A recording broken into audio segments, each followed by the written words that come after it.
Hey, what's up guys? Will here for GSM Arena, and welcome to our head-to-head series. Today we're going to pit Samsung's Galaxy Z Flip7 FE versus the Galaxy Z Flip7. The Z Flip7 FE is a more trimmed down version, which is more along the lines of last year's Z Flip6. Meanwhile, the Z Flip7 is this year's standard release, packing Samsung's latest features. So let's compare our review findings head-to-head and see which of these two flip foldables is right for you. As always, you can find links to our extensive full reviews down below.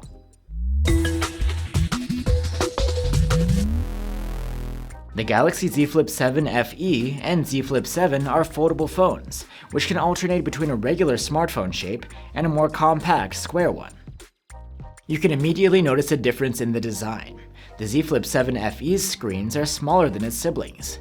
It's also not quite as thin or elegant looking, with a wider hinge. Both phones are the same weight and have Gorilla Glass Victus 2 covering the back and an Armor aluminum frame. The ingress protection is the same on both phones. They're rated at IP48 against water and dust. Like I mentioned, the Z Flip7 FE has a smaller cover screen, and the shape is different too. It includes a little jogger on the cameras, while the Flip7's is edge-to-edge. Specifically, the FE has a 3.4-inch OLED with a 60Hz refresh rate, just the same as the Z Flip6 of last year. The Z Flip7's is an edge-to-edge 4.1 inches with a 120Hz refresh rate. Because of the higher refresh rate, the Z Flip7's cover screen feels smoother while you're interacting with it and swiping around. Other than that though, both phones have the same widget-based functionality here, with limited app support. When the phone is open, you'll be using the foldable inner screen. The Flip7 FE's is a 6.7-inch OLED with a 1080p resolution and a 120Hz refresh rate. The Z Flip7's is the same, but larger, at 6.9 inches. Besides the difference in size, both displays work great. They're sharp and contrasty. And here's a look at the crease where the screen folds over. It's noticeable on both phones, though you do get used to it. When it comes to brightness, the two phones are neck and neck, at least on the inner display. We measured a maximum of over 1400 nits either way. The cover display is a different story though. The FE model is less bright in both manual and automatic mode, maxing out at less than 1200 nits with the automatic boost, compared to 1400 on the Z Flip7. The refresh rate behavior is the same between the two phones, at least on the inner screen. You get 120Hz to smooth out your swiping, and this dials down as low as 1Hz when idling to save energy. Like I mentioned, the cover screen of the FE is limited to 60Hz though. When comparing the two phones' stereo speakers, there's not a whole lot of difference. Both have good loudness, though the Z Flip7's sound might be a little bit fuller. Let's have a listen to compare. I should just let them all go when life seems impossible from angle change. Just one little thing when life feels intolerable. You can wake up either phone with a side-mounted fingerprint reader, which is fast and responsive.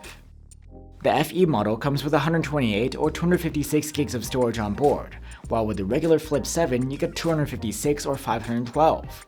In neither case is that expandable with the memory card.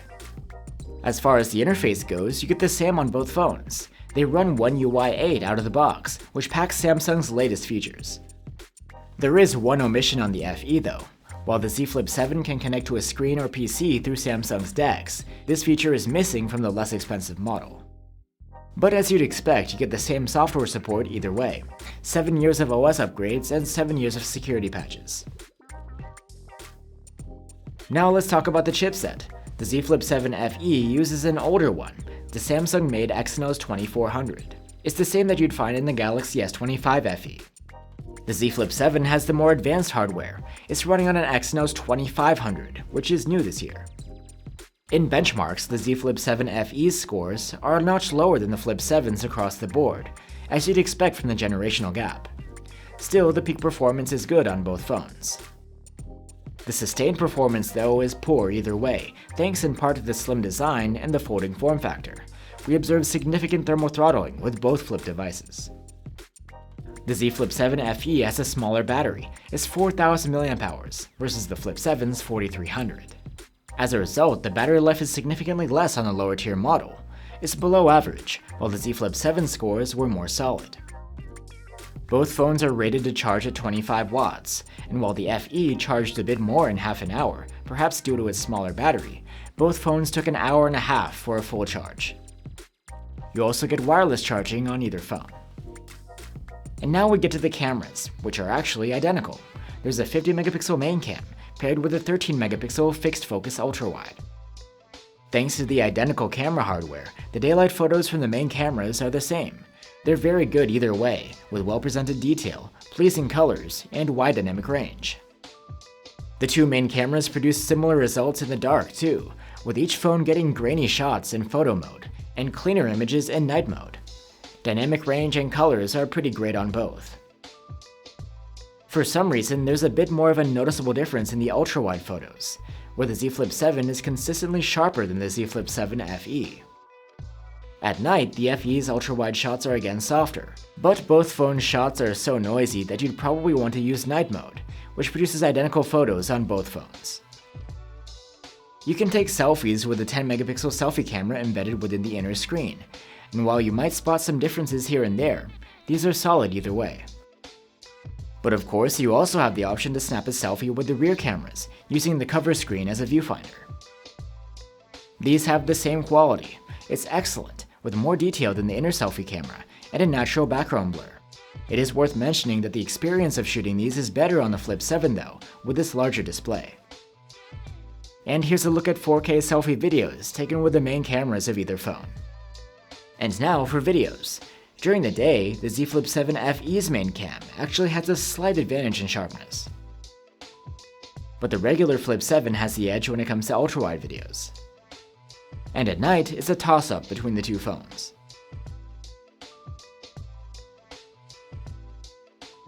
Alright, that was the Galaxy Z Flip 7 FE versus the Galaxy Z Flip 7. With both phones, you get a very similar experience.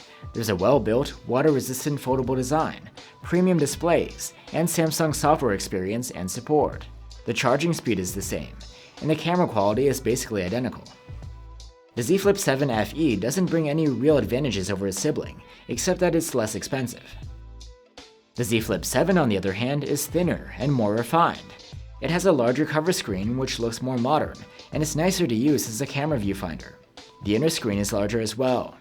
There's support for DeX connectivity. The battery life is better, and this phone has the more powerful chipset. In the end, the Z Flip 7 has clear advantages with its bigger displays and longer battery life, and if you have the money to spare, it's the better option. Thanks for watching, and I'll see you on the next one.